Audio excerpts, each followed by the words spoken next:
Okay, thank you.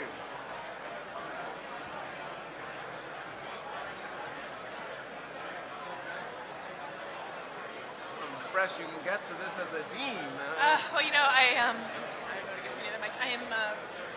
My staff literally has me running out here, told me which entrance to take so I can go to my next event. So, yeah, I'm sad to miss it because I would love to the stay. podium for your initial presentation, and then we'll remain seated when we have Q&A and when we have the panel discussion.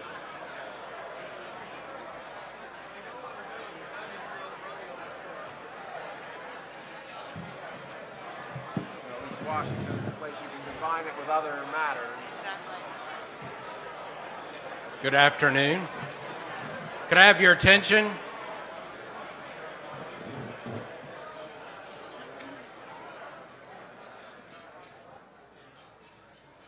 Good afternoon. Welcome to this panel discussion sponsored by the Federalism and Separation of Powers Practice Group. Our topic today will be, is everyone for federalism now? To discuss this topic, the Federalist Society has assembled a terrific group of legal scholars. I will introduce each panelist in the order that he or she will speak. Each panelist will speak no more than 10 minutes.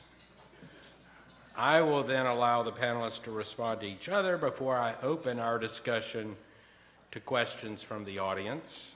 As moderator, I too may ask one or more questions.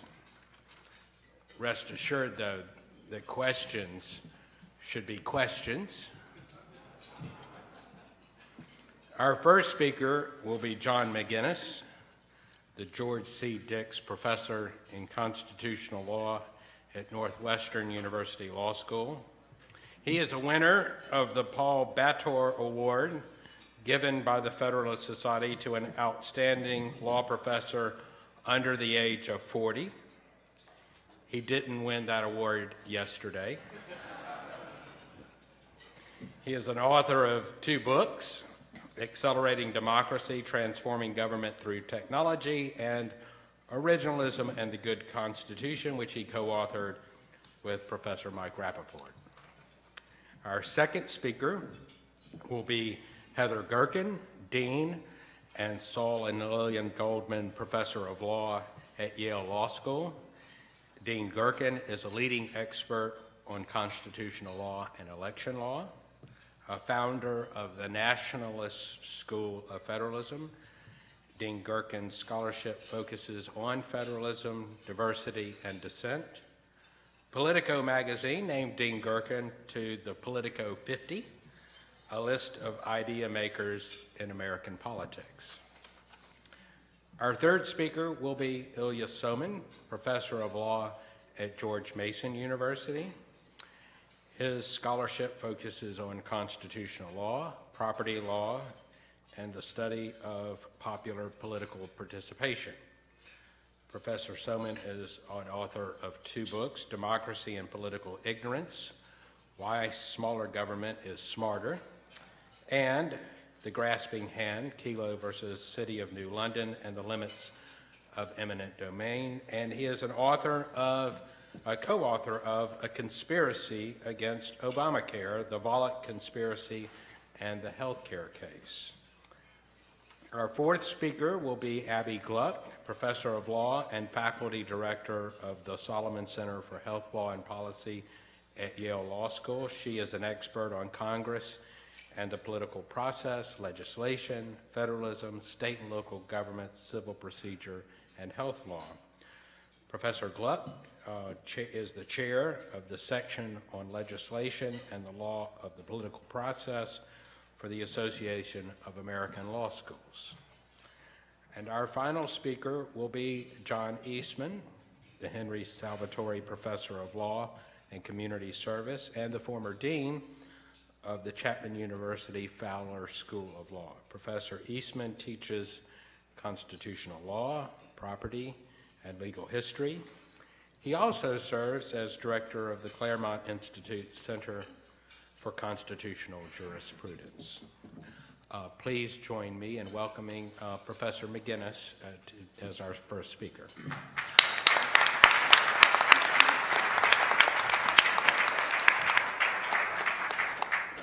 Well, thank you so much, and thanks to the Federalist Society. It's always wonderful to talk at one of these panels. I think the subject of this panel can be understood as a backhanded compliment to our president. At least he's bringing us together in one way, because he's caused the liberal resistance to appreciate federalism, a cornerstone of conservative thinking about the Constitution. Actually, well, I think that is one reason for the cross-ideological praise for federalism that's in the air. It's the shallower reason. The deeper reason is that a whole new school of law professors embraced the idea called national federalism, and two of its most distinguished adherents we're lucky enough to have on this panel. Count me a skeptic, however, about the prospect of any enduring alliance. To be sure, there may be tactical and opportunistic uses of federalism by those who oppose the administration. It's the nature of politics for politicians for the meaning of the Constitution to change for them depending on who's in power. And there may be some actual areas of rapprochement. It's conceivable, for instance, that some liberals and conservatives may agree on, maybe against state commandeering, federal commandeering of state officials. But in general, there'll be no intellectual convergence because the right and left understand federalism, its content, its origins, its purposes very differently. The right believes that federalism derives from a text of the Constitution that sharply limits the power of the federal government, giving different responsibilities to federal and state officials. The purpose of this distribution is ultimately to protect individual liberty from government. In contrast, progressives who promote federalism support a federalism that promotes activist government and exists essentially at its sufferance.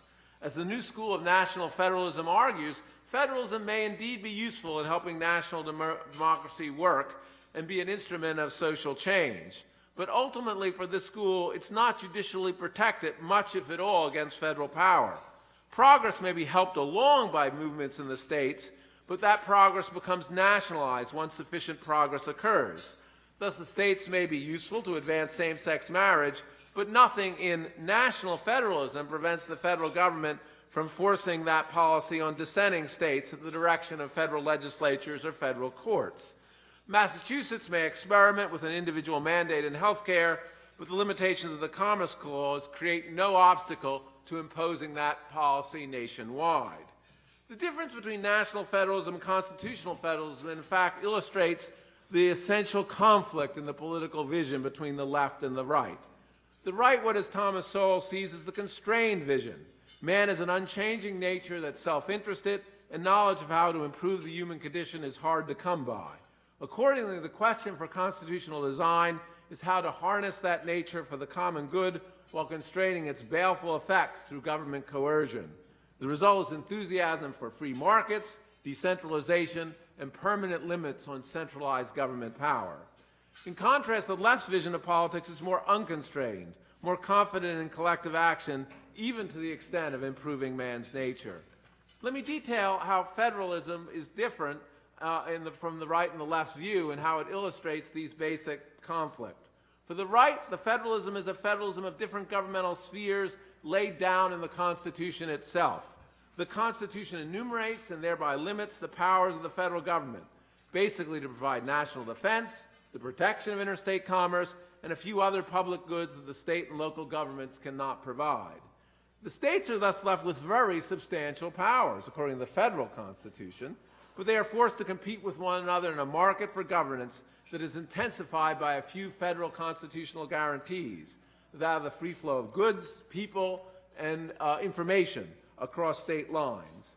And the limitation of power protects against the tyranny, as the limitation of the power of the federal government protects against the tyranny of federal power, so does the competition among states protect against the tyranny of the states. And so the happy paradox of federalism is that two sets of governments protect liberty better than one. Moreover, by decentralizing most legislative responsibilities, constitutionalism addresses a fact that we must never forget. Federal legislation is an exercise in central planning by temporary majorities. And these legislatures have enormous knowledge difficulties in figuring out what's in the local interest. And that problem can't be solved by national government simply copying a state plan and putting it into effect. The diversity the Federalists prize is emphatically not a way station to centralization, but it's the destination in an ever-changing world. Note, too, that constitutional federalism is a particular way of promoting accountability. The sad fact is that voting, as my fellow panelist, Ilya Somin, has well illustrated, really is not a very good way or does not give citizens much way to protect against against the power of government. Because people don't have much self-interest in following politics, because their individual vote is less likely to make a difference in an election than being hit by a lightning on the way to the polls. Therefore, exiting states is very different, because people can benefit simply by exiting a state with bad conditions to a state with good ones without the necessity of having anyone agree with that, without the necessity of voting. And that exit, therefore, gives them greater leverage on government. And thus, the substance of federalism may be perhaps the constitutional structure that best illustrates the difference of the constrained and unconstrained vision. And following constitutional federalism also reflects the constrained vision simply because it follows the Constitution as written. Substituting some other kind of federalism, one without protections for the enumerated powers against federal government going beyond its enumerated powers, is an updating of the Constitution. And constitutional updating is the essence of the unconstrained vision, because it puts trust in a small group of unrepresentative judges to do the updating. Abortion may be a moral problem, but the legal problem of Roe versus Wade is a federalism problem. It's the federal government unconstrained by the Constitution and thus a perpetual engine of national consolidation. Any movement that permits the federal judiciary to create new rights against the states cannot ultimately be a theory that respects constitutional federalism, because it is yet another way of making imposition on the power of the states. The new school and the power of experimentation. The new school of so-called national federalism, popularized by modern legal scholars, actually confirms the incongruence of the left and the right's vision. First, many of these scholars don't see much of any role for judicial enforcement of the textual limitations on the federal government. That failure allows the federal government to forestall competition among the states.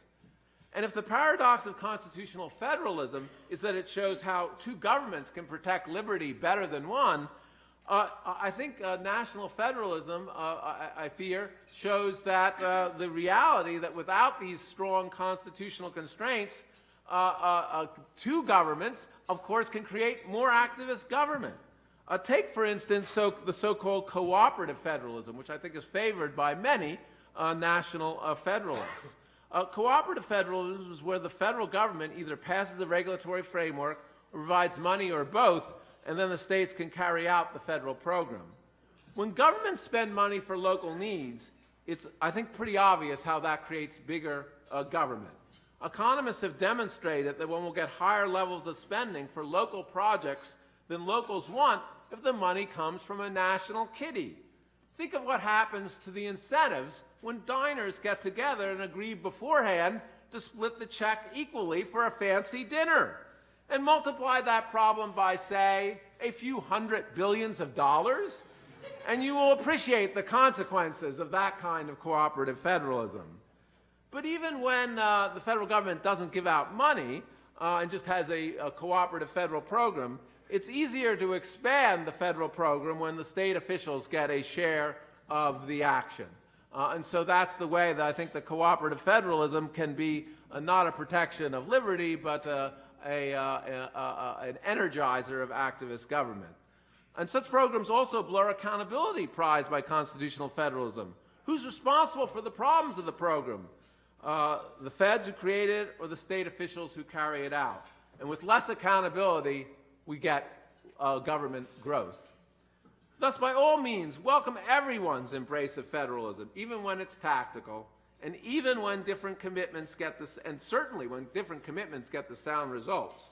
But don't believe that federalism will become a kumbaya moment, a common platform of constitutionalism beyond ideology and theories of constitutional interpretation.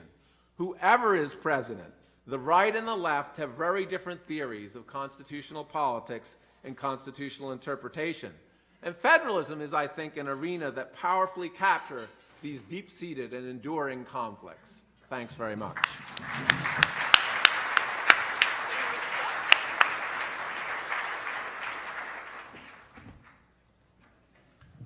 Thank you very much. It is absolutely a delight to be here. And I just want to say, by way of thanks, I have been writing about federalism since 2002.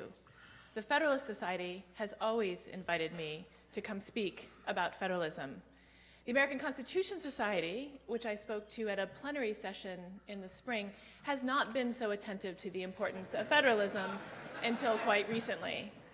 Now, I realize it might seem a bit truculent to complain that one's work is getting a lot of attention from everyone at this moment, but it is annoying to have the people with whom I'm aligned in terms of my politics to be so late to this party. I want to say, though, two things, and if you will forgive a kumbaya moment, I think this is a moment for a detente between the two camps. And that is because both the right and the left have federalism wrong. So I want to talk to you about today's federalism, not your father's federalism, not your grandfather's federalism, but today's federalism. And I want to talk to you about the way the Constitution should understand the robust role that states play in today's society. That does not involve departing from the Constitution.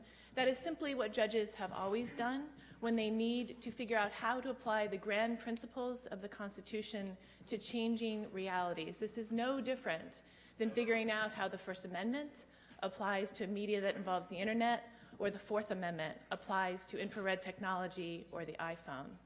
So let me speak for a moment about what I think is a source of agreement between the nationalist school of federalism, of which I am a proud member, and more traditional accounts of federalism. The states matter. They play an enormously powerful and important role in American society. It is possible to believe in a national democracy, in national norms, in a national economy, and still think that the states play an important role. That's the key to what I would call the nationalist school of federalism, though I will just say these days, the word nationalist is used in slightly different fashion than I intend. So let me just emphasize how a New Deal nationalist might think about federalism. The points of disagreement I think that we have with the conventional federalism folks is how to think about what that role is and how to protect that important role. So let me just spend a little time talking about it. There have been twice in the 20th century that we have had to rethink what federalism means. The first was during the New Deal period, which largely involved thinking about what the nature of state power and national power was. And the second was the Civil Rights Movement, which thought about the role that federalism played in protecting or undermining individual rights. Those were two moments when we rebooted, when we rethought what federalism meant and was supposed to mean, when we rethought the role that judges should play. We are now at a similar moment. States play a role in our democracy that was not anticipated by either side. A conventional nationalist will tell you that the national government should reign supreme. It should be able to decide whatever it wants to do with clear lines of authority and just set out its policy, and it will be done. A conventional federalism person imagines states as separate spheres, something separate and apart from the national government, residing in their own empires. Both sides, in other words, imagine power as involving presiding over your own empire. These days, no institution presides over its own empire. The states, to be sure, are influenced in many ways by the national government. The national government's regulations have rushed across every state shore. But that does not mean that the states have lost their power, because the federal government depends on them entirely to be able to carry out many of its mandates. As a result, the source of state power is not separation and isolation from the federal government. It is integration and interdependence. The picture that you should have in your mind is not emperors presiding over their own separate spheres. You should imagine the states and the federal government governing shoulder to shoulder sometimes jostling one another, sometimes deliberately giving one another a push. If you look at what the states have been doing in recent years under both the Obama administration and the Trump administration, the power that they exercise comes largely from the federal government's dependence on them. And it is, in my mind, an important force for compromise.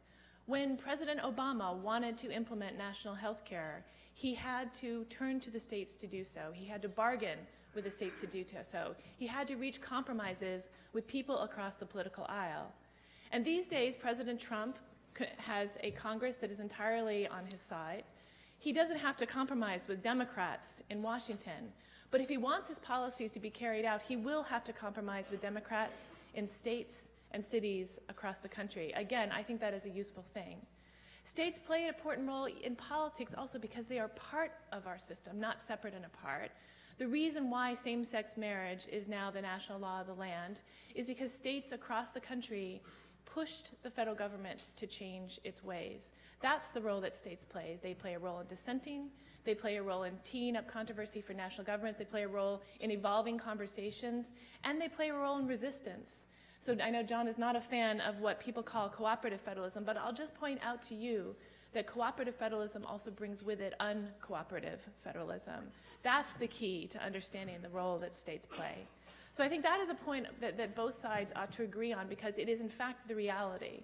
The reality these days is that states wield power by virtue of being inside the system rather than outside of the system. And then that leads to the second question, and this is where I am very much not talking about your father's federalism or your grandfather's federalism. How should we think about that role? How should we protect the role that states play? If we want to protect the role that states play, we need to keep them at the table. We need to have them inside the system rather than outside the system. That does not mean that judges play no role at all in policing state-federal relations, but the role is different than the one that we've previously contemplated. The role is not trying to keep the spheres separate, which is a fool's errand. Just think for a moment about the Rehnquist and Roberts revolution on federalism. To my mind, it has been a failure on every count. The courts have not been able to craft doctrine that keeps the federal government and state governments apart, and that is for a simple reason: they are trying to hold back the tide. The finest judges in the country have been unable to craft coherent doctrine on these issues. What the court should be doing then is not trying to hold back the tide. They should be thinking about the conditions of bargaining between the states and federal government to make sure that states are able to play a robust role, but imagining states as being inside the system. Call it political process for the 21st century. That's how we ought to think about it. Now, when you talk to an audience of lawyers about this conception of state power, it is uncomfortable. It runs against all of our intuitions. We like things to be clean. We like to be able to identify who is in authority and how things are going to work out. We like things to be uniform or at least predictable. But our federalism, today's federalism, is unpredictable and is heavily dependent on politics, administrative regulations, interdependence, and things that are often beyond the lawyer's ken. That does not mean, however, that it's not true. Just because we can't identify these lines of authority in a statute in a clear way, just because we can't predict where states are going to be exercise their power and where they weren't, that does not mean that power doesn't exist. It just means that it takes a form that the law does not fully capture. So I would invite my brethren who have always invited me to come to speak about federalism, as well as the progressives who are late to the party, to think about what today's federalism really looks like, to imagine the role that states play in preserving a healthy, robust national democracy, and to imagine going forward how we might find room for agreement, room for detente, room to think about preserving this important role without abandoning the commitments of either side. Thank you very much.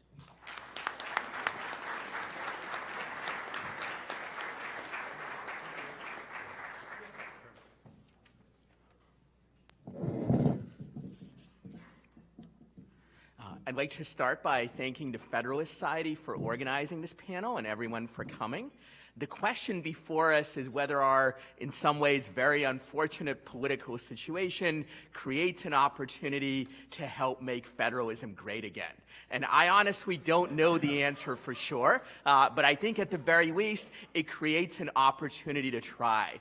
Ironically, precisely because we are so far apart on so many other things, that provides some incentive to come together in certain ways on the issue of federalism. Some of what we see right now in regards to federalism is perhaps just a result of specific issues like sanctuary cities, marijuana legalization, asset forfeitures, and some others, where many on the political left are in the position of making federalism arguments that were pioneered by conservative judges and legal scholars and others. We're all familiar, I think, with the phenomenon of fair weather federalism, which happens a lot on both the right and the left. When you're out of power, you're for federalism. When you're in power, federalism, what's that? I never heard of it. Doesn't really interest me. So that happens all the time, I think. But I think there's also opportunities created by systematic developments as well. In particular, at least for the last 50 or 60 years, one of the big reasons why the left has been very skeptical of judicial protection for federalism is the sense that the federal government is the friend of racial and ethnic minorities, while states, at least many of them, tend to be the enemies. And I think this is no longer the case, at least it's no longer systematically true, and many on the left are beginning to recognize that. Heather Gerken, who spoke earlier, has actually written extensively about this. So I think this part of the political environment is changing. Another part that has changed is that often those who want very broad national power, not surprisingly, expect that their party or political movement will get to control that power. And if there's one lesson we can learn from recent elections is that neither party is anywhere close to dominating the federal government for a long time to come in the way, for example, that the Democrats dominated it for 30 years or so after the New Deal. And obviously, when you don't have much hope of imposing your own long-term domination, there's some incentive to buy federalism insurance against the possibility that your opponents will be in power. And this is particularly true when those opponents are as far apart from you as they currently are. Lots of data on both voter attitudes and elite attitudes suggest that the two major parties are further apart ideologically on many issues than they have been in many years. And obviously, there's more partisan hatred and hostility than there has been in a long time. Surveys showed that many more people would be angry and unhappy if one of their relatives married a member of the opposing party than if they married a member of another religion or another race or the like. Those numbers have gone up enormously. Something like 30 or 40% of people would be very unhappy if that occurred, and that's just one of many indicators. So if your opponent is not only wrong on things, but you think they're dangerous and horrible, that creates some incentive to limit their power when they control the federal government. In addition, the very fact that we are as diverse as we currently are makes it much less likely, even than in the past, that a single unitary federal policy can satisfy all the different state and local communities that we have when it comes to a wide range of issues. And that creates incentives for both sides, to some degree at least, to allow greater state and local autonomy in these areas. And as John mentioned, in a highly diverse society, voting with your feet is even more valuable perhaps than in a less diverse one. And I think if you look at the literature by policy analysts, scholars, and others on this, there is increasing recognition that voting with your feet is a valuable thing to have and that we should do more to make it feasible. And limiting federal power in certain ways is a part of that puzzle, obviously, though not the only part. I only have a brief time to talk about particular areas of doctrine, but let me just briefly mention some where there might be room for greater cross-ideological agreement than has existed in the past. One is commandeering. I think both left and right have recognized in recent years that they have some good reasons to not want the federal government to simply be able to order states and localities to do things, and also that this idea of commandeering should not be construed extremely narrowly so that the federal government can easily get around it, as, for example, the Trump administration is trying to do in the case of sanctuary cities. Along the same lines, I think there is broader recognition on different parts of the political spectrum that we should have limitations on the power of the federal government to use conditional spending grants to force states and localities to do things, that maybe there should be tighter standards to ensure that those grants are actually, or the conditions are actually related to the purpose of the grant, that they shouldn't be too sweeping, and also that they must be specifically mandated by Congress as opposed to made up by the executive after the fact. And there's other constraints on federal conditional grants that I think might also be considered in my own work. This is not yet a mainstream position, but in my own work I have advocated that we should rethink the idea that spending for the general welfare should be just whatever the government says is the general welfare. Maybe there are some kinds of conditions that are actually not for the general welfare. We don't have to repeal the entire New Deal or anything like that to recognize that. Finally, another area which might be an important prospect for the future to consider is something like rethinking the Supreme Court's decision in Gonzalez versus Raich, where they said that Congress's power to regulate interstate commerce allows it to forbid the possession of marijuana that never crossed state lines and that was never sold in any market, even in-state. To believe that this is a correct decision, this is the kind of thing, frankly, that only a lawyer or a law professor can believe. When I describe this to most other kinds of people, they say, well, this can't possibly be right. And I think it's not right as a matter of text and constitutional history, but it's also not right as a matter of this is not the kind of power that we want to entrust the federal government with. It's essentially the power to ban the possession of virtually anything, anywhere within the territory of the United States. I would maintain that even if you trusted Obama and the Democrats with that power, you probably don't want to trust Trump and the Republicans with it, and vice versa as well. That this is a dangerous power for the federal government to have in an environment where we have a very diverse society, deep ideological and political differences, and it may be desirable to pare this back. Obviously, there are big obstacles to cross-ideological cooperation in these areas. John mentioned some of them. I think, obviously, both parties have wings that prefer to centralize. The nationalist wing of the Republican Party, nationalist in a different sense than Heather Gherkin's, and obviously the Bernie Sanders-like wing of the Democratic Party as well. So there are significant obstacles, but there are significant opportunities as well. And we should all try harder to explore them precisely because we are so far apart. We should try hard to come together in the area of federalism. Thank you so much.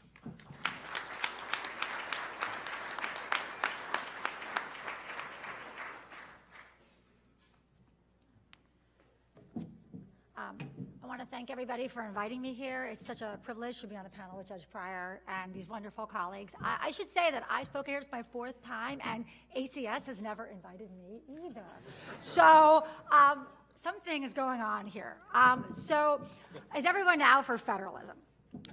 Federalism does seem everywhere, and I share what I sense in John to be a frustration that it's so easy. It seems so easy for people to be jumping on this bandwagon lately. But I actually want to focus on why I think it's been so easy. And I think the reason is that federalism actually has started to mean a lot of different things to a lot of different people. And even in particular, after all these years of talking about it, even the traditional, tried and true fathers, grandfathers Federalists, even people among this room and even on this panel, there's still not a lot of agreement about what federalism is actually for and what its goals are. And it's really hard to measure if we have federalism, if it's working, and how to protect it, if we don't know what federalism is trying to do. Federalism tends to be about two divergences. And I don't think, I disagree with John that these are based on some kind of politics or ideology. Even Heather and I disagree, I think, on the goals of federalism.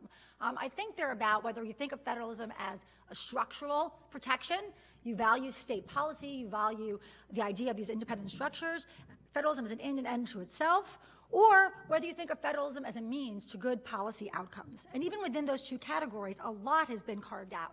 So even within talking about federalism alone, some people mean a set of legal structures that empower individuals. Others mean a framework that knits together a diverse nation by allowing us to express and implement differences. Still others mean a system of checks and balances that limits national power. Others mean a vehicle for minorities to express themselves. And still others mean a regime that produces the best policy outcomes through experimentation or local variation. All of these people say they're talking about federalism, but they're not talking about the same thing. So before offering some examples of this, I want to just make two predecessor comments. The first one is just why it seems that federalism does seem to be everywhere. I don't think it's the case that things have changed so much, but it is the case that legal scholars of all ideologies have started to recognize that federalism is playing out in places we didn't see it playing out before, didn't recognize it to be playing out before, and by that I mean within federal statutory regimes. So my own scholarship has worked on this for a long time, namely in trying to mainstream the idea that modern federalism does sometimes come from inside of federal statutes. This isn't new. Congress has been giving state law a role in federal law for a long time. Countless federal statutes, like the Social Security Act, have state law terms within them.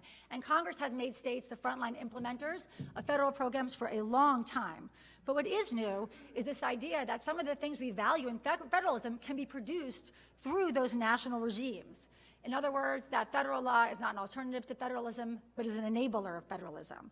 And, you know, with all respect to John, as someone who's worked in 3 different state governments and believes fundamentally in the power of state governments, I don't think the way to protect federalism is to say the federal government's not going to do anything. That's an antiquated view of the way law works and the world works today.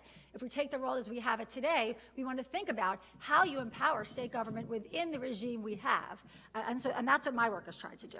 So a few years ago, I did a little experiment where I counted the number of times in which the Supreme Court referenced federalism as something it was doing. This case implicates federalism. It was 26 cases in one term. 20 out of 26 cases were about what I would call statutory federalism, federalism from federal statutes. It was cases in which the court was interpreting what Congress intended. Did Congress mean to go this far? Did Congress mean to restrict state flexibility? Not whether Congress had the power to regulate the states in the first place, right? So that's federalism from federal statutes, and it exists, okay? So I want to take healthcare because it's a constant in the headlines example and something that I work on a lot. For all the talk of repeal and replace, we have not seen a proposal in the name of federalism that would have dismantled the entire federal healthcare system. Virtually all the proposals are seeking to give states flexibility from within. If you want to make Medicaid a block grant, that's still federalism from federal statutes. It's saying we want to have a federal structure, but you want to give states as much power as possible from within that. And it's also indisputable that states have exercised enormous power from within the Affordable Care Act. Part of that is due to NFIB versus Sebelius. The states exerted enormous amount of leverage over the Obama administration and exerting concessions when it comes to Medicaid waivers, privatization, and now potentially work requirements that would have been unthinkable if the Obama administration had just left the states out entirely and federalized Medicaid. By including states at the forefront of Medicaid implementation, it gave states the power to implement what a lot of people in this room think Medicaid should be about. I don't agree with work requirements. Many of you probably do agree with work requirements. That's because Medicaid is a state-run program. If it was all federal, states wouldn't have that ability. And I'll also say that state law has remained central to health law today in a way it wouldn't have been had the Affordable Care Act just nationalized the entire insurance system. There have been literally hundreds of state statutes and regulations that have been promulgated to implement the Affordable Care Act. States have regulated their insurance markets in a way they never would have been able to if Congress had taken over. So what's exciting about this from a legal scholarship perspective is that it gives Federalist scholars some opportunities to develop new doctrines. And I'm not just talking about commandeering or conditional spending, which of course are important doctrines, but some things that are more under the radar. So one of my favorite examples are these kinds of blended entities that are now emerging from Federalist regimes, whether it's the Clean Air Act or whether it's the Affordable Care Act. States are creating agencies, creating regulatory schemes that are inspired by, motivated by the federal framework, but in the end, those entities are creatures of state law and are governed by a lot of state law.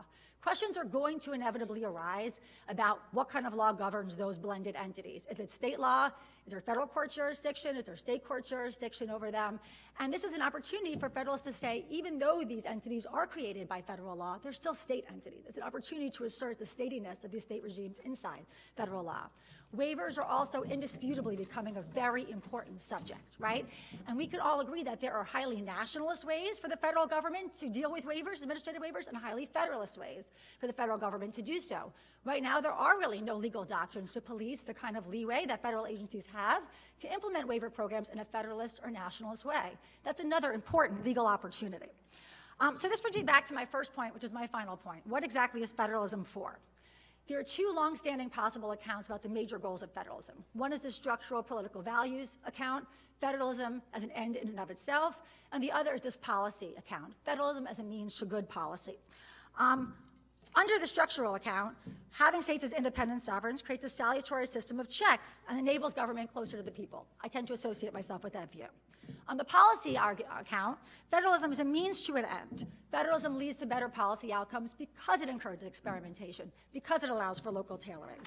But on top of that, as I've stated, we've already seen a whole bunch of other justifications that are superimposed on that as the goals of federalism. These values don't always point in the same direction. We can get policy experimentation without federalism. And we all know that we can give the states a lot of power and they can come up with some pretty bad policy, right? So it's not the case that one necessarily leads to the other or that both are even at all consistent. So I want to concretize this just by way of conclusion by offering a few examples from a study that I've done that's coming out in the Stanford Law Review on the federalism implementation of the Affordable Care Act with Nicole Huberfeld at BU. We tracked the Affordable Care Act's Federalist features for 5 years in an effort to determine if these state-led features were actually Federalist. Did they actually empower the states? Those features are the Medicaid expansion and the insurance exchange implementation. So we examined also traditional federal values, including cooperation, disobedience, autonomy, variety, experimentation, and good policy outcomes. And it turns out that we were actually unable to answer the questions we set out to answer. The reason is that we could easily say that the Affordable Care Act gave the states more power than they would have had over health care if they'd been left out entirely, but we could not actually say that the state-led exchanges produced better policy outcomes in terms of more insurance, companies, lower prices, and we actually couldn't say that there was as much that the state-led programs produced as much variety and implementation as the federal ones. It turns out that the federally operated insurance exchanges had as much policy variety within them as the state-led insurance exchanges. We also found some common federalism metrics to be rather meaningless in this instance, and let me give 2 examples of that. What does it mean to cooperate or disobey in this era of modern federalism? The states that implemented their own insurance exchanges, were they more cooperative than the ones that let the Obama administration implement the insurance exchanges? Take Oregon. Oregon tried to implement its own insurance exchange. It failed for technical reasons. The federal government came in and operated it. The Oregon exchange and the Texas exchange were exactly the same in terms of structure. Both are federally operated. Are both equally cooperative, equally uncooperative? Could federalism just be a question of attitude? That seems entirely unsatisfying, right? With the Medicaid expansion, the states that expanded Medicaid, were they the most cooperative? How about the ones that didn't expand Medicaid? How about the ones that went in and got the waivers they wanted, got to privatize Medicaid in their markets? Who was more sovereign? Who was more autonomous? None of this means that federalism doesn't exist, but it means that we don't have the vocabulary to really understand it or appreciate it. I just think healthcare is one example of many. I would suggest that we could repeat this story across many different fields.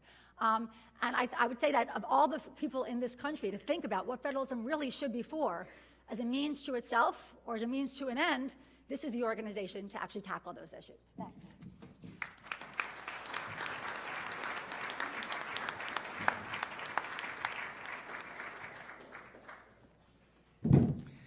Thanks very much. I've got to take my first amendment to do something I should have done at the start of the panel, which is to put my other hat on, and as the chairman of the Federalism and Separation of Powers Practice Group, to invite all of you that are interested in joining our executive committee to contact me or Dean Reuter and to let us know of your interest. We're always in need for good people that are interested in these issues. Okay, now I can start my clock. All right. Going fifth on a panel of such scholars is a little like being Liz Taylor's seventh husband. It's not I don't know what the job is, it's just I got to figure out a way to make it interesting. I'm gonna try and talk about some of what I see the contradictions in the newfound federalism on the left, and try and then contrast that with what I see as fairly consistent views on the right on federalism, even after the change of the administration. And let me take a couple of really concrete examples. So President Obama's unilateral executive actions on creating the DACA and DAPA programs. In the Texas versus United States challenge to that program, a brief filed by the leading Democrat states said the plaintiff states filed this suit not because they are suffering any meaningful harm, but rather to achieve a political goal that they could not achieve through the political process. Now, I thought that language would have been actually much more appropriate to what President Obama did by the executive order after he couldn't achieve the change in DACA or DAPA through the political process. On the contrast side, we've got President Trump's repeal of the DACA program, which actually isn't something that's happened yet, but the threat is there.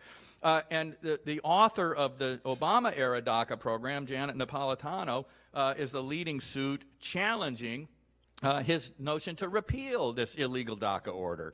And in a bit of really grand chutzpah, she says that my DACA order, which did not go through the Administrative Procedures Act, you're violating the Administrative Procedures Act by withdrawing it. And this is the basis of her suit. Another example. The lawsuit by the United States against Arizona on Arizona's SB 1070 bill. One of the leading briefs in the case, authored by the Supreme Court Clinic at Yale Law School, said that Arizona's mandate would impede federal authorities' compelling enforcement priorities. Now, many of the same players in that suit challenging Arizona's authority to try and help implement existing federal law are at the forefront of the various actions against President Trump's sanctuary city funding cutoffs on the very argument that President Trump is here trying to interfere with local jurisdictions' effort to set their own immigration enforcement strategies. And Judge Orrick, who was involved at the Department of Justice in the Obama administration in that original suit against Arizona, is now sitting as judge in the Northern District of Illinois, said federal funding that bears no meaningful relationship to immigration enforcement cannot be threatened merely because a jurisdiction chooses an immigration enforcement strategy of which the president disapproves. So you see this utter conflict in the kind of arguments that are being made. Now, you might say, well, Texas started this by suing, challenging the DAPA program itself.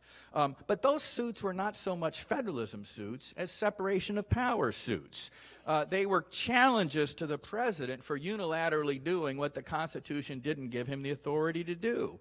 If we're going to take seriously the old process federalism, which is that the role the states have to check the federal government exists in the predominant place they have in the federal legislature, particularly in the Senate, then unilateral executive actions, either doing what is not authorized, as was in those cases, or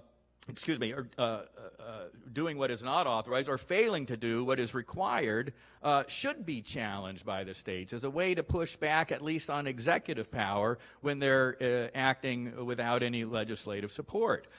We see a lot of that going on, but another example of this, the notion of conditions on federal funding.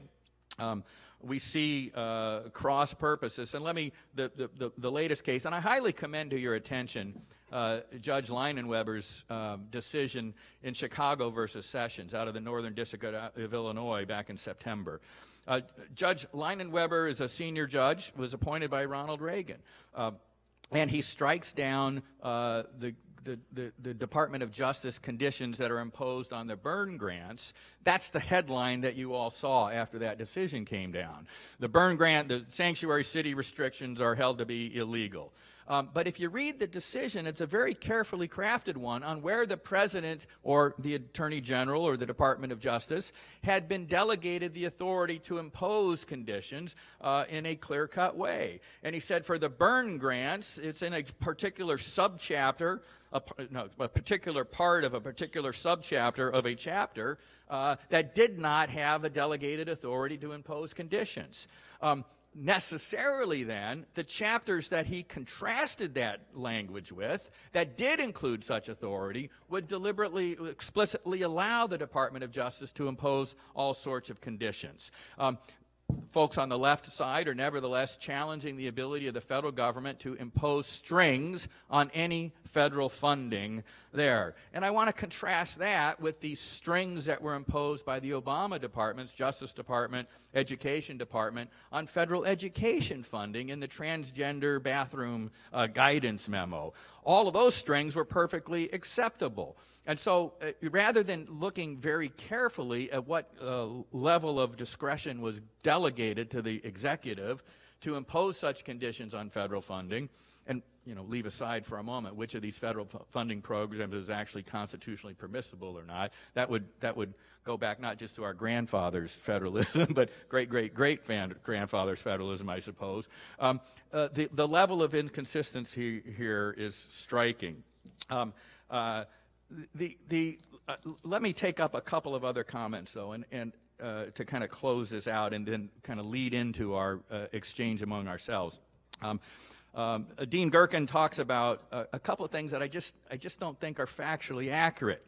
The federalism version, today's federalism that she espouses, seems to treat the states not as separate sovereigns with sovereign authority over the powers that remained reserved to them, but in a world in which the federal government's power is really unlimited, just kind of administrative units to try and help us figure out how to make this big government operation better. And whatever federalism sovereignty we claim is really a pushback within an accepted preconceived notion of a rather large, indeed unlimited federal government. I just don't think that's true as an original matter, and it ought not to be true today if we're going to fight back against the burgeoning size of the federal government. And then she gave a couple of particular examples that President Obama had to reach across the political aisle in order to achieve Obamacare. I don't seem to remember that being the case back in 2010. Or this one. That same-sex marriage occurred at the federal level because states across the country were pushing the feds in that direction. I was involved in 35 different state elections, and the first 35, there were 3 at the very end that went the other direction, but all 35 of those that I was involved in went one way, and the numbers were overwhelming. More than 50 million people in America voted one way, not the way the Supreme Court voted, and only 30 million voted the other. So I just don't think these are kind of good examples.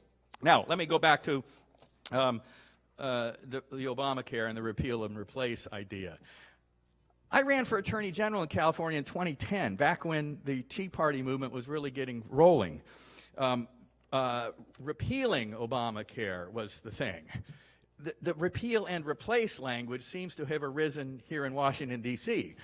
You go out in the rest of the country, the people that were engaged in these efforts, we don't want it replaced. We want it repealed. We want it gone. We don't want the federal government telling our states or our local governments or our private hospitals how to run our health care.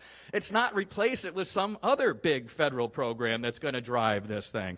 And so that whole language has been distorted from folks right or left, Republican or Democrat, all of who live within 100 miles of this place right here. It's not the language that everybody else in the country was talking about.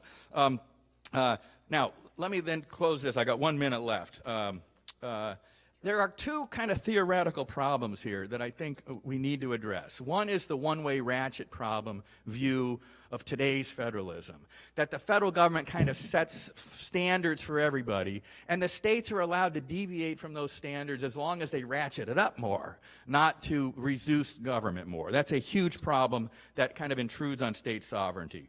And the other, I think, comes from Justice Roberts' failure to really appreciate the full gun at the head from the Medicare expansion. He talked about we're going to repeal all of your prior existing relied upon Medicaid to force you to adopt our Medicaid expansion.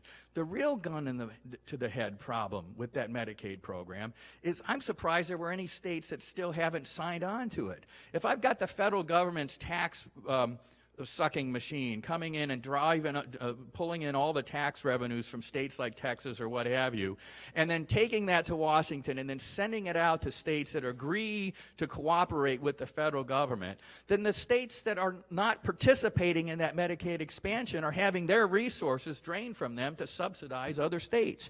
Until we address that gun to the head problem, which I don't think we're ever going to get if we don't get back to addressing federalism in terms of enumerated powers and the limits on the federal government, then all of the federalism that we're left with in today's federalism is simply going to be treating the states as mere administrative units on an ever-increasingly large federal leviathan. Thanks.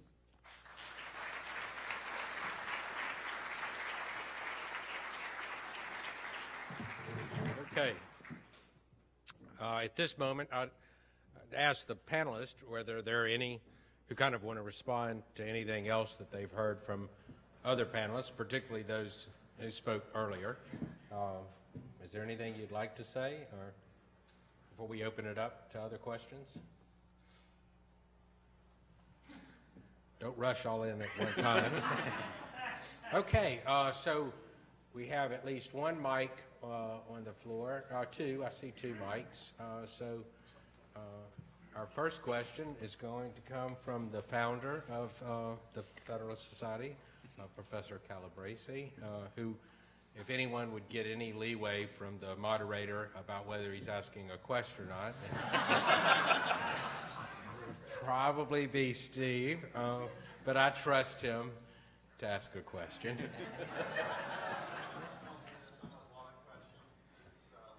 Wonderful to be asking a question for a panel chaired by Judge Pryor, who I first met at Tulane Law School when he was the chapter student president there, probably 30 years ago or so. And my question 32. 32. My question is directed to Dean Gerken and John McGinnis. And I should say Dean Gerken really has been a pathbreaker on federalism in terms of being willing as a political liberal to write positively about federalism and embrace it. And she's really done a lot to legitimate discussion about federalism, and she deserves the gratitude of everyone in the room for doing that. There is a very difficult federalism problem that is causing the country, I think, huge headaches at the moment, and that is the McCarran-Ferguson Act of 1946. And the McCarran-Ferguson Act is a statute that was enacted by Congress that allows the states to regulate health insurance individually and to only allow people within the state to buy health insurance from an insurer within the state who is licensed within the state.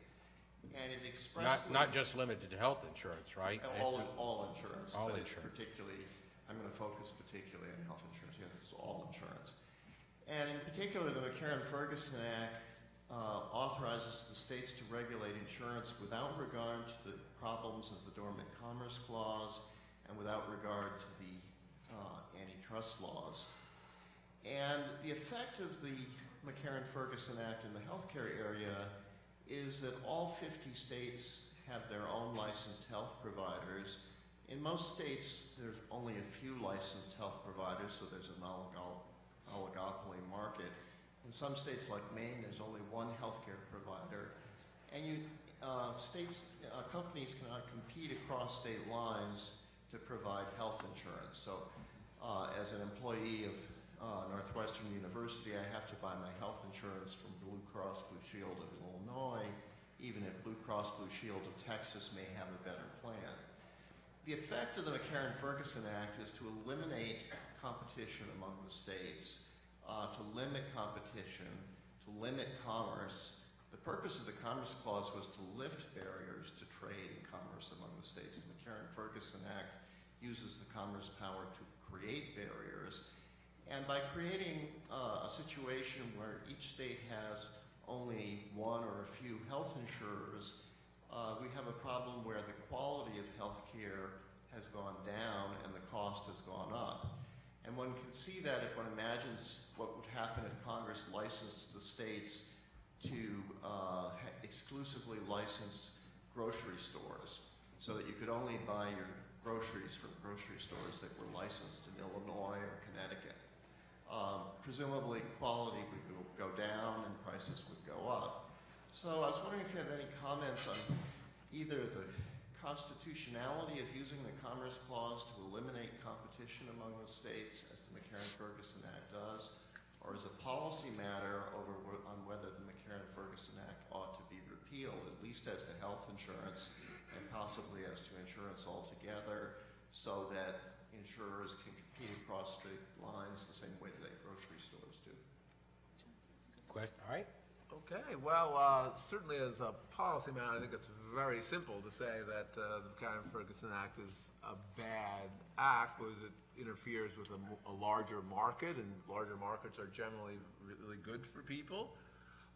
So as a constitutional matter, I've not actually written an article about this, so please don't hold me to every jot and tittle of what I'm going to say, but I've actually long thought, this would be heresy to Justices Scalia and Thomas, that the Dormant Commerce Clause exists. I go back to Justice Marshall's concurrence in Gibbons v. Ogden. The way I understand it is that the commerce power is given to the federal government. The other powers, police power, health and safety power, remain in the state government. And so if that's the case, it's the federal government's authority over commerce. I don't believe they can delegate that back to the states. That's a division of government, and there are important responsibilities of the federal government. I sort of alluded to those. To make the structure of competition work well, they need to get rid of the blocks between interstate commerce, and so that's what it should do.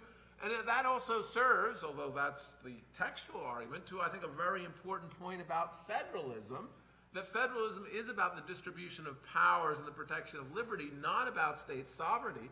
State officials might love this. That gives them ability to regulate, to extract rents from various people, and to create a cartel where they don't compete. And so often, I think the federal government, by actually either empowering states or through its regulations, can actually interfere with vigorous competition among in a market. And I think that's an example of this. And so here you can, I don't know if this makes me a national federalist, but I think that the Dormant Commerce Clause is, the commerce power is uniquely in the federal government. That doesn't mean, of course, that the states don't have a lot of authority to affect commerce, but when their authority is actually commercial in nature, I'm skeptical of it. I think we might go back and think rethink and think about making Justice Marshall's dicta in Gibbons v. Ogden the law of the land. I have to ask before Dean Gherkin speaks. Does that mean, Professor McGinnis, that you think, as I think Richard Epstein argues in his book, The Classical Liberal Constitution, that the McCarran-Ferguson Act is unconstitutional? Because it is a use of the commerce power to stifle competition, as opposed to... Obviously not under our precedent, but as an original matter, that's the argument that I'm at least putting out there, yes. Yeah, okay. Dean Gerken, I'm sorry.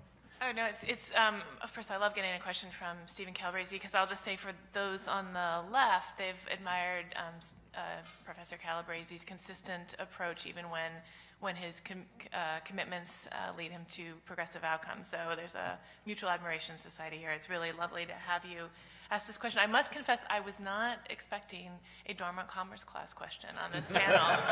And I'm especially reluctant to answer this because anything involving the Dormant Commerce Clause in healthcare, you should not do without a license. And the licensed practitioner is my colleague, Abbe Gluck, who knows more about this than I do. But I think I might say something a little bit more general, if that's all right, since I haven't dug into this question myself, which is, it's interesting that John would say just a moment ago, maybe I'm a nationalist federalism person. I think in many ways, most of the justifications for federalism at the end of the day, at some level of generality, really are about preserving a well-functioning national democracy. And we have disagreements as to how best to do that. We have different pictures of what is a well-functioning democracy that get reproduced in these arguments. But at the end of the day, I think that those are where the arguments go. And so what we should be talking about is, I think, not, as Abbe Gluck noted, what do those ends look like in today's society? And so that leads to answers to questions like yours, if we could hash them out. But I do think that we are all engaged in the same endeavor at the end of the day, which leads to moments like this, where we might have a very conservative professor thinking he might be a nationalist, and it leads to moments when progressives actually, and by progressives I don't mean the fair weather federalism people, but the people who have genuinely always believed in federalism might actually acknowledge a role, for example, for the courts to play, which is not a consistent view on the progressive side, but I think is something that within the national school, I think it's true to say that all of us think that judges have a role in preserving state-federal relations. We just have a different view about how to do it. Let me just, please. I wonder if I can just respond. I mean, I think in some sense, I think it's important to understand that my commitment to the Dormant Commerce Clause is in some sense to actually make the state's competition more vigorous. So I'm a little cautious about seeing it as just national federalism. It's about protecting a national power, but in the service of, I think, a more general market for governance.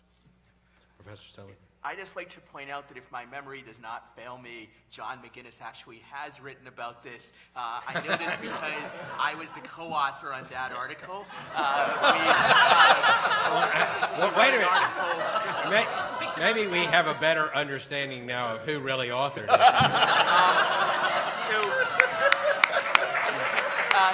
So it's been 13 years, but I believe this particular passage was inserted by John. Do I agree with it? And I wouldn't have let him insert it if that were not the case. And there we do say that, at least tentatively, that we think the Dormant Commerce Clause should be interpreted to create an exclusive federal power.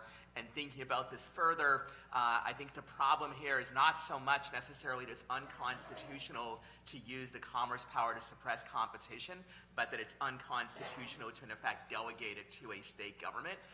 So one disagreement that I sometimes have with Abbe, Gluck, and with Heather Gherkin, I actually agree with Heather on many things relating to federalism. Where we differ is that I think there need to be enforceable limits with respect to areas of federal power to keep it more tightly in bounds, but in some cases the same thing is true of the states.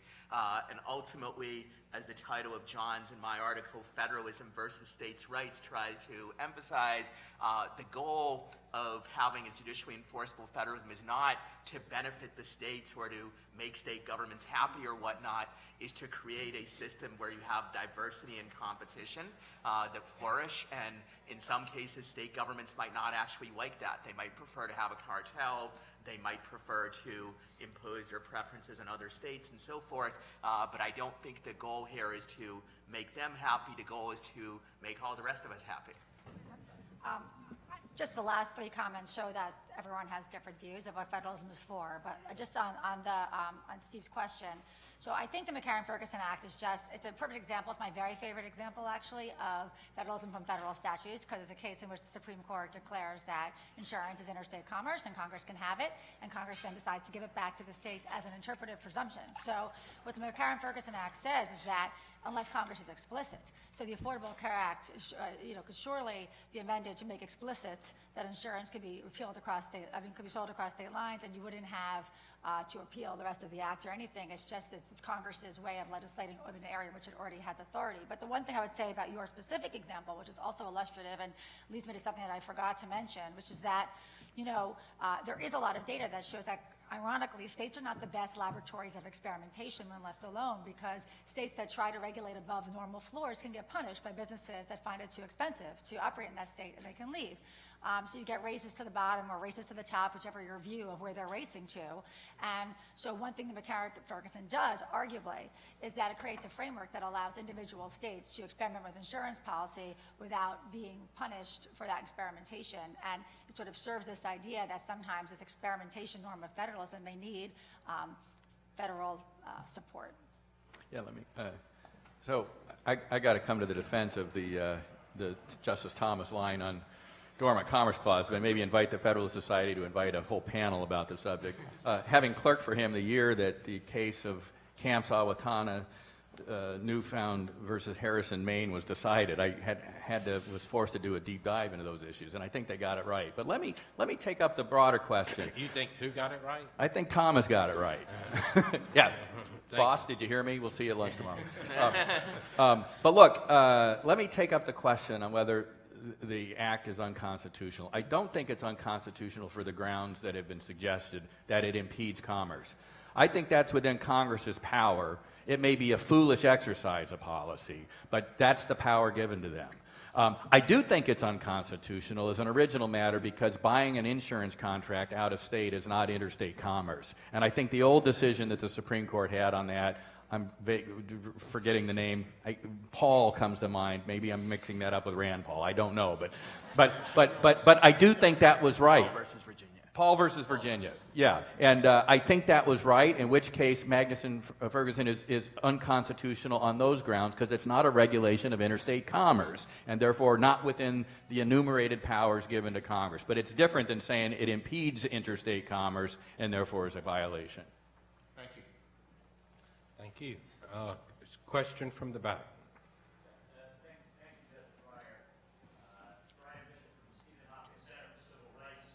And it did occur to me, much as I enjoy everything that Stephen has suggested today, possibly, moving policies and principles in a way that I would desire.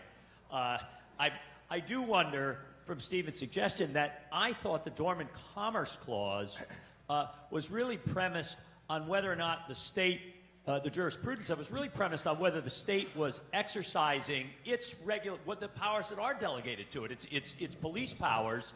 Okay, Brian. It's not supposed to be to respond to the last question, but to ask the panelists a question. Right. So I'm asking then Professor McGinnis, isn't it necessary, in a sense, for us to say, absent that one law, isn't the regulation of insurance by many states, can't that be solved by foot voting? Why do we think that's a national problem, whereas something else might be a state problem? Well, I guess, let me just make a point here. I do not think the Constitution should be interpreted according to, figuring out the distribution of powers according to some functional interpretation. My view as an originalist is we should try to figure out what the distribution of powers was. I do think, as a matter of fact, it's generally conducive to foot voting, so that is the case. But so that I think was my answer. I just don't. That's not the way. So my view is that this is a regulation of commerce, and therefore it is given to the federal government, not to the states. Although I just want to make clear, the states have all sorts of regulatory police powers. So I think it's I have a difference in constitutional method from you. Professor Lawson? Hi, thanks so much. I'll address this formally to Professor Gluck, but I'll really take anything I can get from anyone. And the reason I address it to Professor Gluck is because she indicated correctly, I think, that it's very important to understand what federalism is before we go any further into these analyses. And just standing here waiting at the microphone, here are the following conceptions of federalism that leapt into my mind. Federalism as a set of legal rules prescribed by a document. Federalism as a set of legal rules prescribed by legal doctrine. Federalism as a set of legal rules prescribed by the legal doctrine the speaker would like to see. A set of institutional forms, a particular concrete allocation of decisional authority, a set of political coalitions meshing, and I mean all of these are linguistically permissible and empirically observable uses of the term federalism. Are all of us better off stopping using the word altogether and just saying what we mean? So, thank you for that really terrific question. This is what, in the study that we did on the Obamacare statute, this is the problem that we encountered, because it just depends on how you define federalism. And everyone who read the paper said, no, well, this is about knitting together, a national salve, knitting together diverse polity. This is actually about encouraging policy outcomes. And, we could even conclude in the paper whether the Affordable Care Act did further federalism, because we could say that states had power for power's sake, but we didn't say that that power led to experimentation or even beneficial ends. So where we go in this paper at the end is actually trying to suggest at least some specificity between two kinds of federalism, what we're calling structural federalism and policy federalism, trying to ask people to ask yourself, do you care more about federalism for its structure, for federalism's sake? Would you rather say that states have the authority to make these decisions regardless of what they are? Think of the worst, the policy outcome you despise the most, and say, would you rather have states make that policy, or do you feel that the policy itself is more important? Because I think that is a really critical divide, at least we saw, at least in the Affordable Care Act. I'd be curious what other people have to say, but I would say that has been Heather knows, that has been my biggest frustration with both the traditional Federalists, but also the new Federalists, the nationalist Federalists, because without that specificity, it's just impossible to know if we have federalism, or it's possible to also know what legal doctrines you would have to protect it. It's a very different thing to protect the structure versus protect a typical process that leads to policy outcomes. I love Professor McGinnis's definition of constitutional federalism. You can't divorce the notion of federalism derived out of our Constitution from some basic structural things. The federal government is one of limited powers, and if they're doing things that are beyond their limited powers, no matter how much or how little they rely on the states to do it, that ain't federalism or ain't constitutional federalism. You can't answer the question of what federalism is if you don't answer the question what the enumerated powers doctrine is and the theory about limited government that it's based on. And I think getting back to that core is what at least this society's understanding of federalism has been since the very beginning.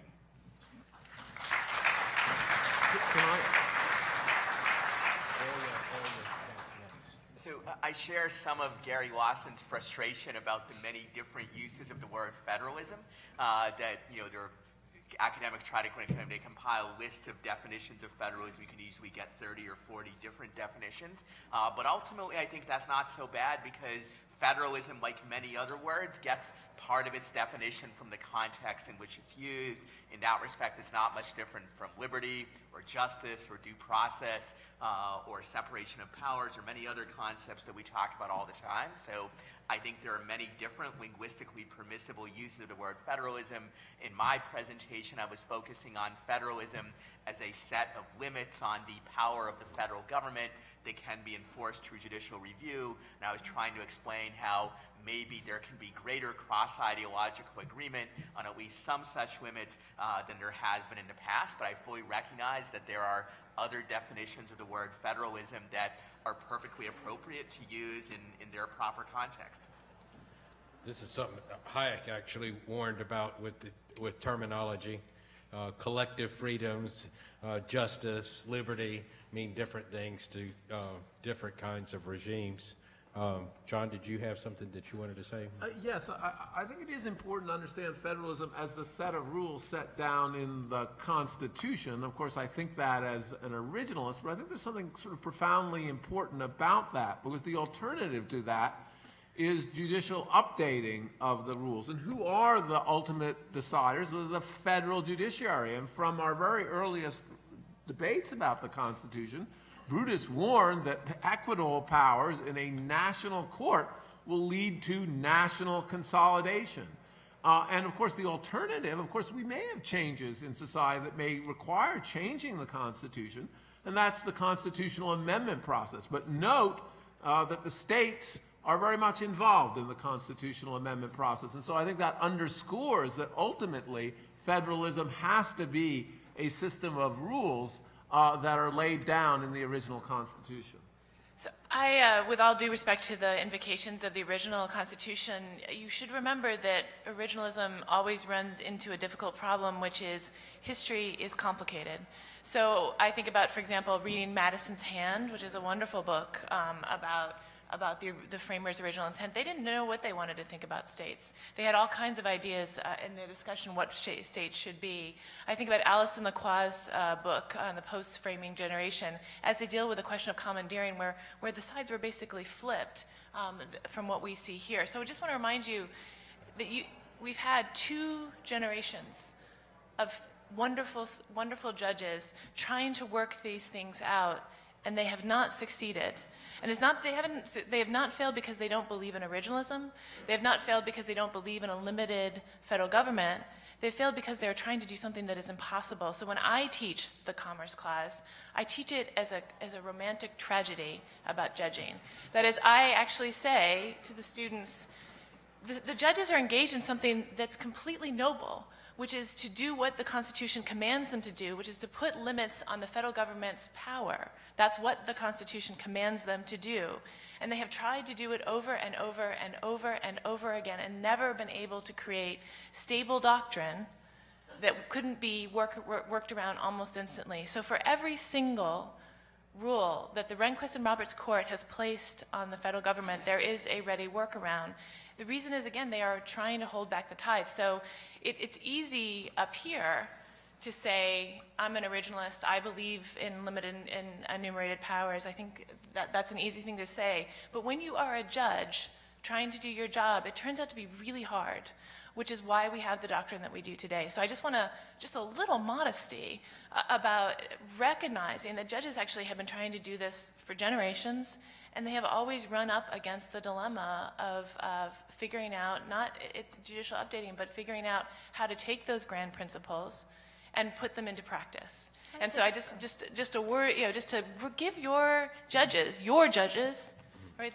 Give your judges a little credit. They've been trying to do that work, and it has not succeeded. And there's a reason for that, which is exactly why we need to think about what should state-federal relations look like in a modern economy and a modern democracy. I think Dean Gherkin knows how to be invited back to Federalist Society. Anytime. Anyone who spends a bunch of time talking about the dormant Commerce Clause at a luncheon is my kind of people. Well, I was thinking of the champion of the difficulty of judging in contrast with the ease of being a law professor.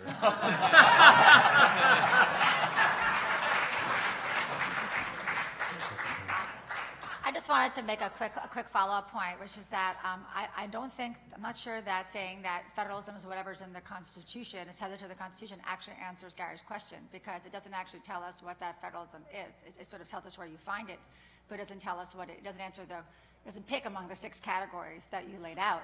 And, the canonical site, Federalist 45, Madison says, both nationalism and federalism are only here to serve the public happiness, and if they don't serve the public happiness, they should both be scrapped. And it doesn't tell us what the public happiness is. It doesn't tell us if that's knitting together a nation, if that's producing good policy outcomes, if it's guaranteeing variety or whatever. So I'm not sure that just linking it to the Constitution or an originalist vision actually answers the question that you posed. All right, last one, Ilya, before we take the next question. Just one small point. I fully agree that in some ways being a judge is really difficult, perhaps even more difficult than being a law professor. Perhaps. Perhaps.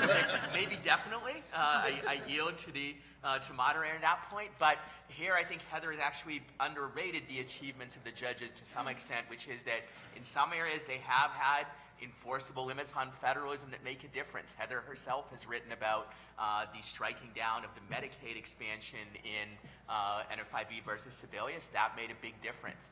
Shelby County versus Holder made a big difference. Yes, in principle, Congress could legislate around both of these decisions, but it's not that easy to do. Therefore, I think something similar could be done in the Commerce Clause if there was sufficient will to do it. I don't think that's an intrinsically more difficult area than these others, though there is some difficult precedent that needs to be cut back, like Gonzalez versus Raich that I mentioned earlier. Okay, Professor Somin, thank you. Judge Brady. Thank you, Judge Pryor. I'm not speaking as a judge. I'm speaking as a former antitrust lawyer. The McCarran-Ferguson Act was passed to exempt insurance companies from the Sherman Act so that they could fix prices and impose monopoly rents on the public. That's been tolerated for over 100 years. I have a suggestion for the panel and for Professor Calabrese. I think that you could be extraordinarily influential if you wrote a letter jointly to the head of the Antitrust Division and the new head of the Federal Trade Commission.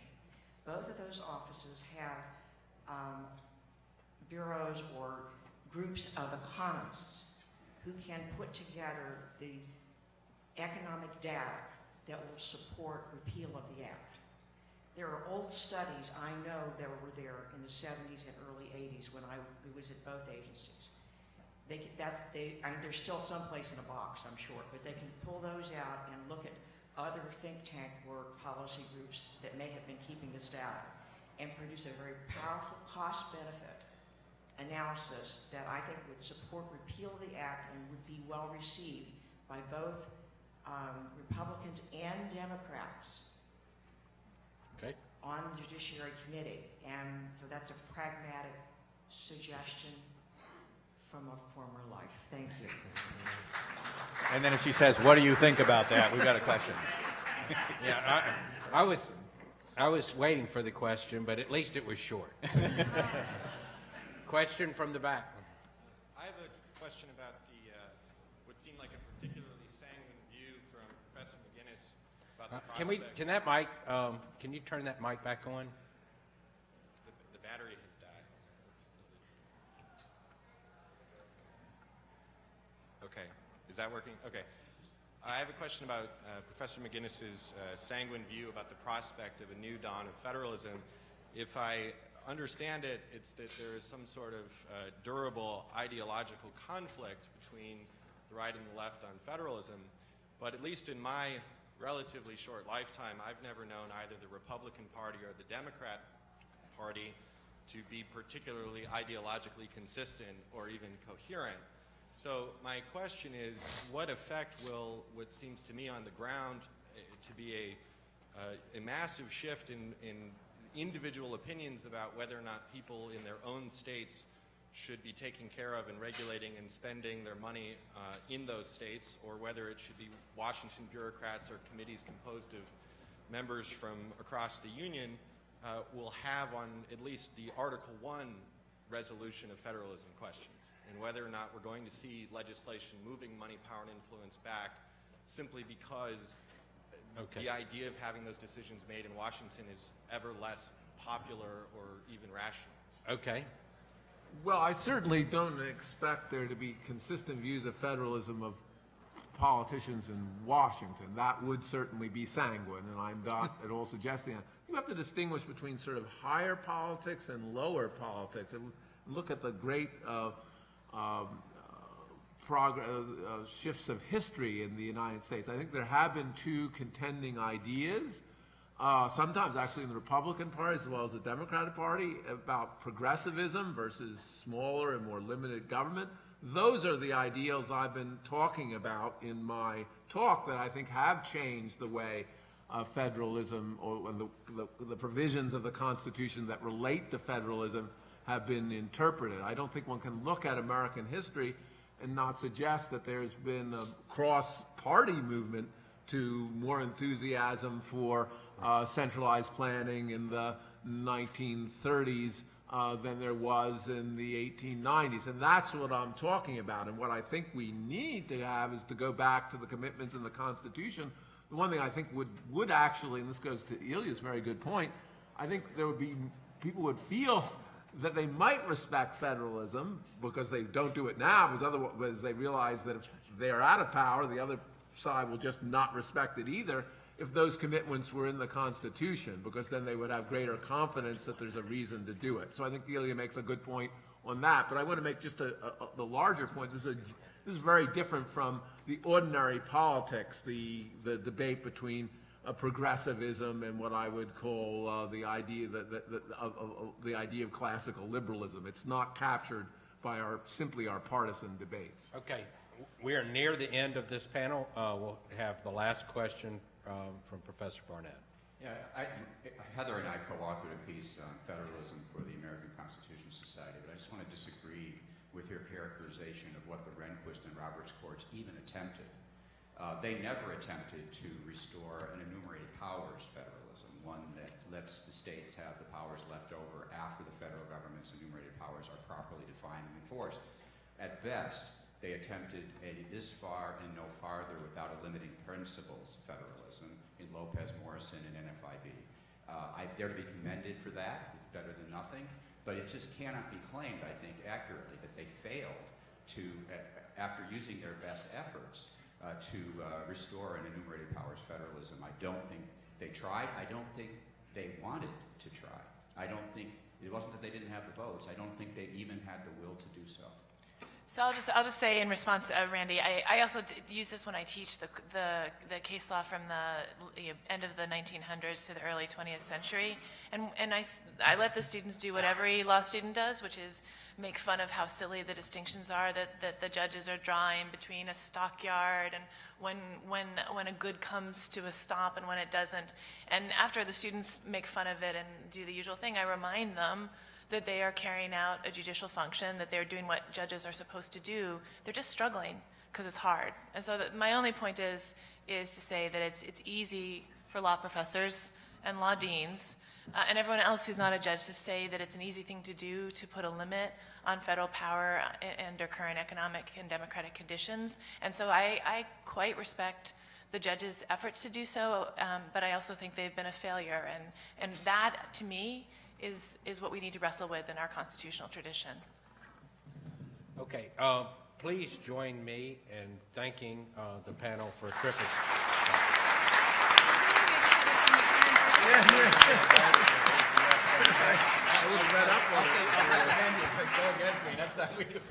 Thank you so much. That was wonderful. Thank you very much. Appreciate it. I love that we talked about McCarran-Ferguson for a moment.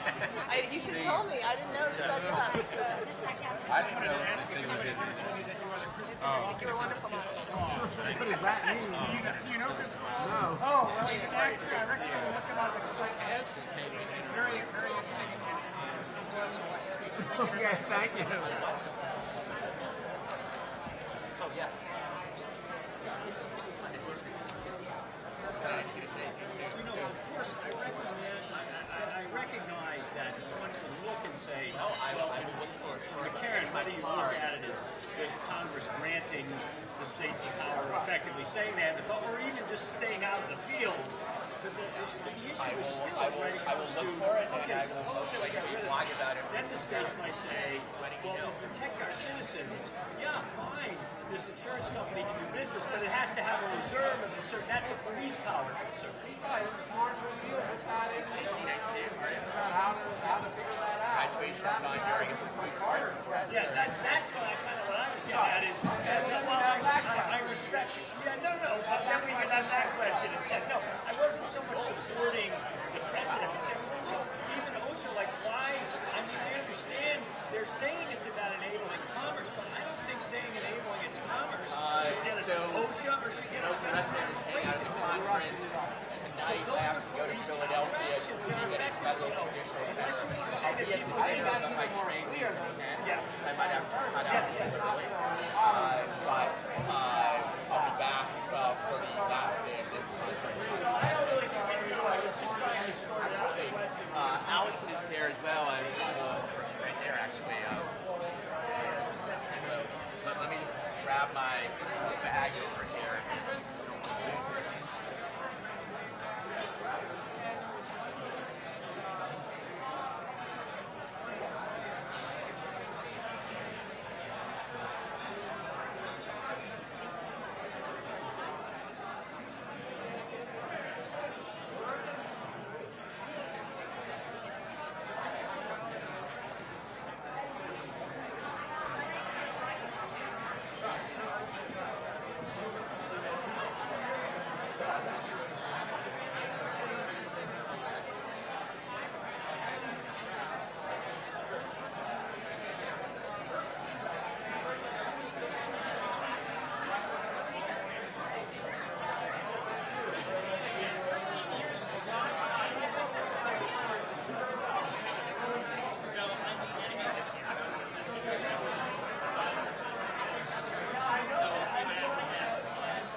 One with my camera.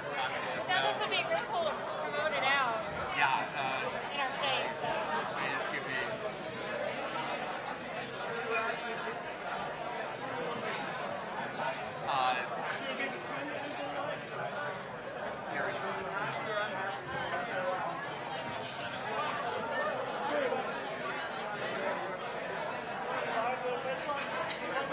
Whatever you guys prefer.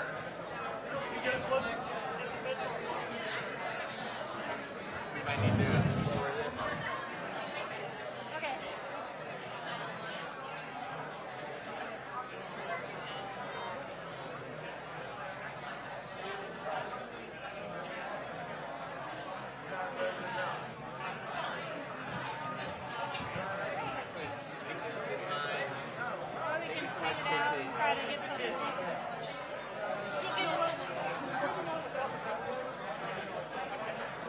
I took mine off. I'll take mine off. So, you want me to leave mine or want me to? I don't care.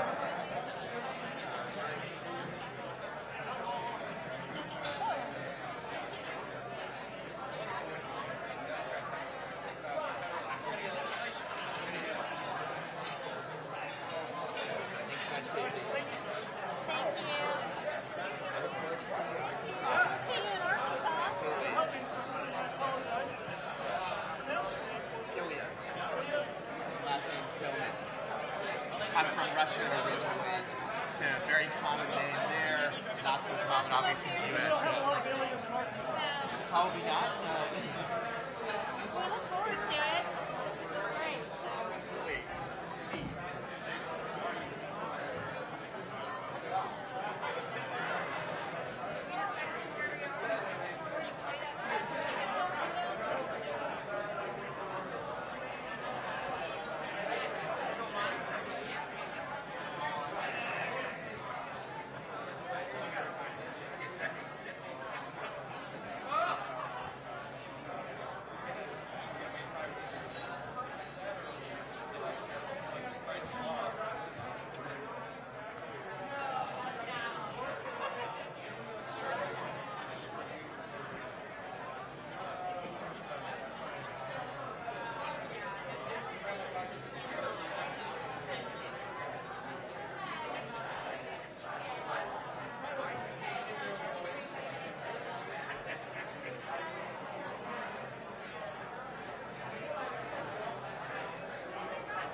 No, that's Scott. Lieutenant.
then Rob, and then John closes.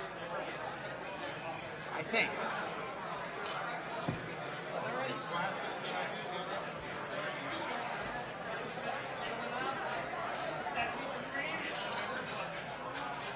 All right. How's it going, boss? Well, I am the judge vice chair. Yes. World intellectual no patent. I'm the judge chair here.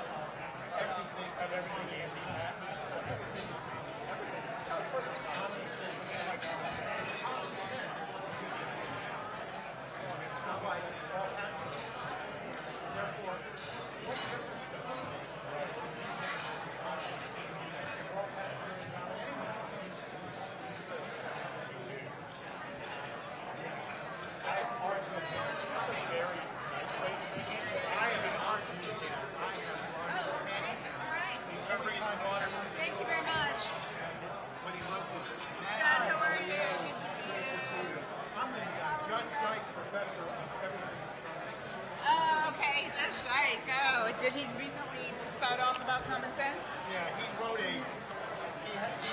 This was a review of a PTO decision. Yeah, yeah. That is not the best argument.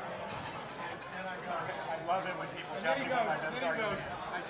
Because I was arguing that the thing was obvious to the APA. Because there were inconsistencies between the proceedings. And he goes, Mr. Stewart, that's not your best argument. I go, I always do this. I go, excuse me, Your Honor? I always do this. He goes, that is not your best argument. Your best argument is that it's common sense, and therefore it is obvious. I go, I agree with you, Your Honor. Now, going back to the APA argument, he issued this dissent in this presidential decision. Hey, Adam, good to see you. Thank you again. Oh, absolutely. Yeah, I had a little bit of a scare getting here because my flight was late. Oh my God. Did you send me? The only time awesome. Yeah. It's all good? Yes. It's all good. Thank you again for moderating. So do you retain the title forever for the rest of your life? Or always honorable? I am not a professor, but it was no university. If you go through the pleasure of the confirmation process. Right. Yes, so you always continue to be honorable. You can, I found pleasure in it. I had to look hard. The scars eventually heal. Julie and Dean asked me to do an intro for the panel. Great. Great. Hey, good seeing you, Greg. How are you? Is it true that you have a medical degree? Awesome. Okay, so I went to 1 year of medical school. That means I'm 1/4 the person you are. I feel mostly comfortable. Well, that was my rationale, especially because my parents said, if you don't want to be a doctor, we're not going to pay tuition for 3 more years.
The Honorable Scott Keefe, who will be moderating this panel. Thank you to the Honorable Scott Keefe for agreeing to do this and for having this panel on this very important topic. So. very much, Adam, for leading the practice group to bring us together for the panel, and thank you very much to the panelists and to the audience for coming together to share ideas. We're going to talk today about a range of administrative law issues involving intellectual property in general and patents in particular. For those not deeply already familiar with the topic, just a very, very brief introduction to the topic may help.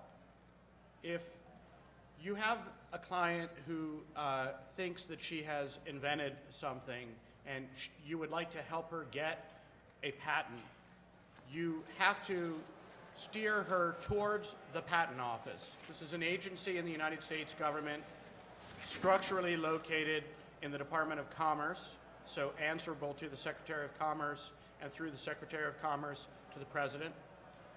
It's physically located these days across the river in Virginia, but has at various times in its life been in various places inside the Beltway. It's a big physical structure. Its budget is about $3.5 billion. This is a big organization. And one goes to the Patent Office to get patents. And in so doing, one tries to argue to the Patent Office that the invention meets the conditions for patentability, which roughly speaking are that the claimed invention is new, that it's not obvious over the prior art, and that the patent application provides a detailed technical disclosure of the invention. And this $3.5 billion office examines this application, and if the office decides that the application meets those criteria, the office issues something called a patent. But that patent is what some people colloquially call not much more than a ticket to a lawsuit. A patent is a right to spend, on average, $5 to $7 million, 3 to 7 years in district court litigating against an alleged infringer, and she may or may not respond kindly to that process. And that process may, just like on the shampoo bottle, suggest that you lather, rinse, and repeat. So the question before the panel is, starting in the 2011 America Invents Act, Congress created a new set of procedures for having the Patent Office review the currently pending set of issued patents for their validity. The idea being that this Patent Office, when it issues patents, is making, in effect, a first cut, but it is the federal courts that have traditionally been the final arbiters of patent validity, and in a typical infringement case, patent validity was a defense, and each of the issues relating to patent validity was litigated in court extensively. The concern leading up to the 2011 America Invents Act was that it is just too gosh darn expensive and uncertain for companies who would like to practice technologies that have patents relating to them. It's too expensive to suss out the validity of patents issued by the Patent Office, too expensive to do that sussing out in court. Let's create a new set of procedures inside the Patent Office to re-evaluate the validity of issued patents. These new procedures go by various names. Inter partes review is one of them. People colloquially refer to that as IPR. The question before the panel, and the question now pending before the Supreme Court, is whether there are particular constitutional infirmities with these new 2011 procedures that allow the Patent Office to reanalyze validity of issued patents and either appropriately to some view or inappropriately to other views, revoke essentially, a lot of those patents? Is that revocation or invalidation too much, too little, via the right process or the wrong one? Okay, so to enter this debate, you now have the basic vocabulary. Now let me introduce you to the